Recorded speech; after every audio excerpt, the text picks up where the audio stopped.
Diga aí, galera do terceiro ano. Espero que vocês estejam bem, né? Estejam em casa se cuidando, se protegendo. E hoje a gente vai dar sequência à nossa aula, né? Falando sobre a oligarquia malta, desculpa, né? Sobre a história de Alagoas. E hoje a gente vai justamente terminar o nosso assunto, concluir o nosso assunto, né? Que já vai virar aí como um dos assuntos que vai cair na nossa avaliação, tá bom? Então espero que vocês possam estar bem, né? Nessa quarentena, que já está aí acabando aos poucos, já vai estar tudo normal, graças ao nosso Senhor Jesus Cristo, né? E aí eu espero que vocês possam também estar acompanhando as nossas aulas, né? As nossas videoaulas aí de História de Alagoas. Então, galera, como eu falei para vocês, né? Após o jogo político elaborado por Euclides Malta, né? E a sua volta e a volta do seu irmão ao poder, a partir de 1911, ele vai enfrentar uma oposição muito forte, tá bom? Uma oposição conhecida aqui no estado como a Liga Combatente, que era justamente uma associação liderada por Manuel Luiz da Paz, né, que era um ex-militar combatente da Guerra de Canudos, que vai marcar essa oposição conservadora à base de muita violência, tá bom? Né? Essa entidade que era formada por militares, né, a maioria deles, né, eles começam a atacar partidários que apoiam Euclides Malta, tá bom? E aí você vai ter várias manifestações políticas à base justamente da violência, né? Isso aí vai acontecer justamente entre 1911 e 1912, né? Essa Liga Combatente, né, como ficou conhecida, essa oposição ao Euclides Malta, ela também vai protagonizar um dos piores episódios da história do estado de Alagoas, né? Que é o episódio conhecido como a quebra de Xangô, tá bom? De 1912 aqui no nosso estado, onde essa oligarquia, pelo fato do Euclides Malta se identificar justamente com as religiões afro-brasileira, né, eles organizam com essa base no conservadorismo brasileiro, né, com esse preconceito relacionado às nossas religiões afro, e aí eles organizam um movimento, né, onde eles saem na rua, né, quebrando todos os terreiros de Umbanda, né, todos os candomblés aqui do estado, né, justamente como uma forma de vingança, né, uma forma aí de reivindicação.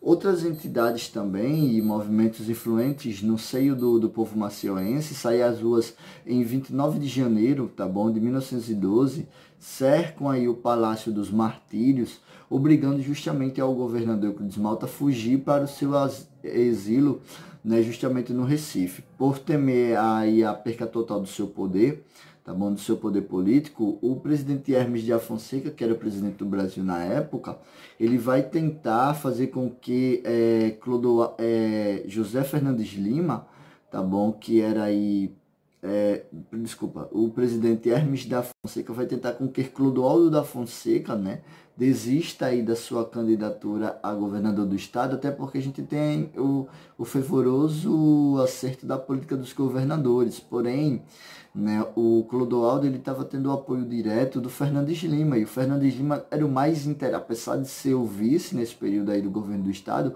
mas ele era o mais interessado em tentar conquistar, né, o governo e retirar de fato Euclides Malta, que já tinha 12 anos de poder do estado de Alagoas, tá bom? Então essa campanha vai ser muito forte da oposição, né? Ela vai ganhar justamente o apoio das classes sociais, porque ela fica chateada com Euclides Malta, com a sua fuga, né? Você vai ter aí vários comícios, passeatas, apresentações teatrais, né?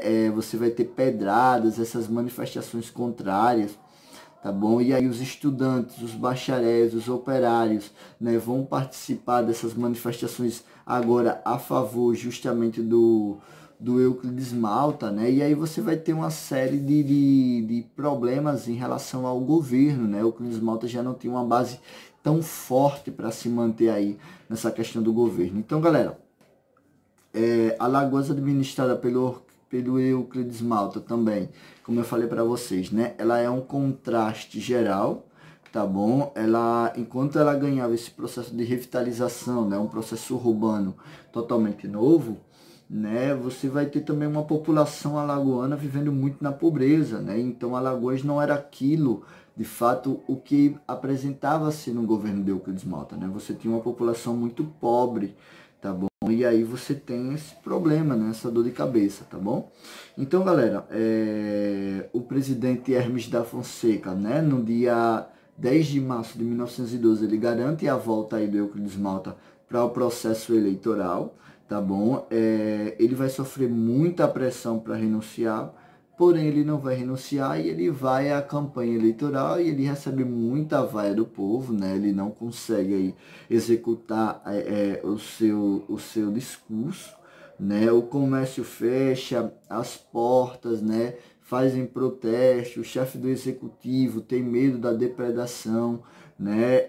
As igrejas vão bater os sinos, né? Então, assim, como se estivesse executando o toque justamente no dia de finado, porque o povo já não queria mais aí o governo Euclides Malta. Até que, de fato, né, Alagoas vai se ver livre da oligarquia malta a partir de 1912, tá bom? Um carinha chamado como Braulio Cavalcante, né, que é um dos líderes da oposição, faz um discurso totalmente oposto, né, totalmente inflamado contra a figura do Euclides Malta, né, na famosa Praça Mutipio, hoje lá localizada no centro da nossa cidade, né? E aí alguns soldados que vieram acompanhando Euclides Malta, né, a pedido do Hermes da Fonseca, começa aí uma confusão entre a galera que estava contra Euclides e os soldados que estavam ao apoio dele, fazendo a sua proteção.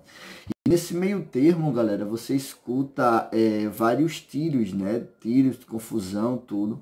E aí é quando cai morto justamente duas figuras importantes dessa manifestação, que é o próprio Braulio Cavalcante, né? Oposição a Euclides Malta, e o tenente Brainer, né, que apoiava aí o Euclides Malta. O povo, dessa forma, não se controla, né, invade justamente o Palácio dos Martírios, né, e 2 dias depois da eleição dão a vitória justamente à chapa formada por Clodoaldo e Fernandes Lima, tá bom? E aí o Euclides Malta renuncia imediatamente ao governo do estado de Alagoas, né, e vai sofrer exílio a partir de 1921 até 1924, né? E aí ele volta ao estado de Alagoas, né, nesses 8 anos que ele passou fora, e de 21 a 24 ele se torna deputado federal do nosso estado, tá bom? Você vai ter o começo aí da influência do Fernandes Lima como governadores e outros grupos políticos, né, esses tais que vão governar Alagoas até 1930. Então, galerinha do terceiro ano, essa é a segunda parte da oligarquia malta. Assiste ao vídeo e, como vocês sabem, é o assunto da nossa prova bimestral. Então, até mais, galera.